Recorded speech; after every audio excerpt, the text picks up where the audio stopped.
ನಾಯಿ ಮನುಷ್ಯನ ಅತ್ಯುತ್ತಮ ಸ್ನೇಹಿತ, ನಿಯತ್ತಿನ ಪ್ರಾಣಿ ಅನ್ನೋ ಮಾತು ಸುಮ್ಮನೆ ಬಂದಿಲ್ಲ. ಅದೆಷ್ಟೋ ಉದಾಹರಣೆಗಳು ಶ್ವಾನ ಪ್ರೇಮಕ್ಕೆ ಸಾಕ್ಷಿಯಾಗಿವೆ. ತನಗೆ ಅನ್ನ ಹಾಕಿದ ಮಾಲೀಕ ಒಂದೆರಡು ದಿನ ಕಾಣಿಸಿಕೊಳ್ಳದಿದ್ರೆ ಆ ಜೀವ ಅದೆಷ್ಟು ಹಾತೊರೆಯುತ್ತೆ ಗೊತ್ತಾ? ಒಂದು ತಾಯಿ ಮಗುವಿನ ಬಾಂಧವ್ಯದಷ್ಟೇ ಪವಿತ್ರ ಈ ಶ್ವಾನ ಪ್ರೇಮ. ಅದಕ್ಕೆ ಮತ್ತೊಂದು ಜೀವಂತ ಸಾಕ್ಷಿ ರಷ್ಯಾದಲ್ಲಿ ನಡೆದ ಆ ಒಂದು ಘಟನೆ.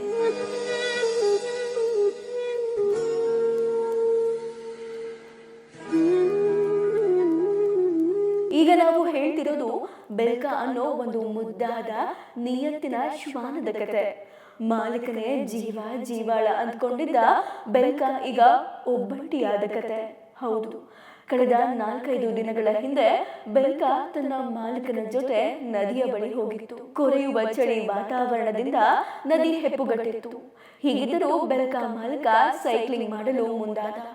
ಆದ್ರೆ ದುರಾದೃಷ್ಟವಶಾತ್ ಜವರಾಯ ಅಲ್ಲೇ ಕಾಯುತ್ತಿದ್ನೋ ಏನೋ. ಬೆಲ್ಕಾ ಮಾಲೀಕ ಹೆಪ್ಪುಗಟ್ಟಿದ ನದಿಯ ಪಾಲಾದ. ಆತನನ್ನ ರಕ್ಷಿಸಲು ಅಲ್ಲೇ ಇದ್ದ ಜನರೆಲ್ಲ ಪ್ರಯತ್ನ ಪಟ್ಟರು. ಆದ್ರೆ ಕೊನೆಗೂ ಬೆಲ್ಕಾ ಮಾಲೀಕ ಉಳಿಯಲೇ ಇಲ್ಲ. ಬದಲಾಗಿ ಆತ ಊಫಾ ಎಂಬ ನದಿಯಲ್ಲಿ ಶವವಾಗಿ ಪತ್ತೆಯಾದ.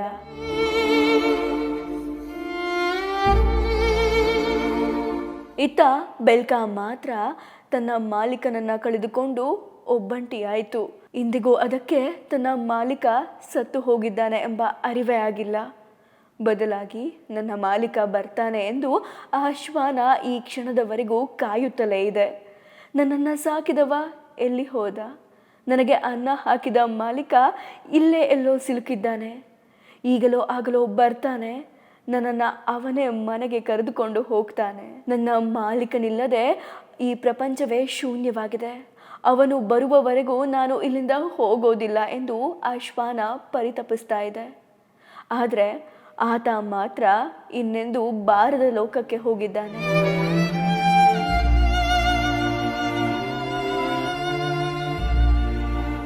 ಇನ್ನು ಮಾಲೀಕರನ್ನ ಕಳೆದುಕೊಂಡ ಶ್ವಾನ ಕೊರಗಿ ಕಾದಿರುವ ಉದಾಹರಣೆ ಅದೆಷ್ಟೋ ಇದೆ. ಅದರಲ್ಲಿ ಅಚ್ಚಳಿಯದೆ ಉಳಿದಿರುವ ಘಟನೆ ಜಪಾನ್ನಲ್ಲಿ ನಡೆದಿತ್ತು. ಇದೀಗ ರಷ್ಯಾದಲ್ಲಿ ನಡೆದ ಈ ಘಟನೆ ಕೂಡ ಅಂಥದ್ದೇ. ಒಟ್ನಲ್ಲಿ ಶ್ವಾನ ಬರೀ ಪ್ರಾಣಿಯಲ್ಲ, ಭಾವ ತುಂಬಿದ ಜೀವ ಅನ್ನೋದಕ್ಕೆ ಇದು ಮೂಕ ಸಾಕ್ಷಿಯಾಗಿದೆ.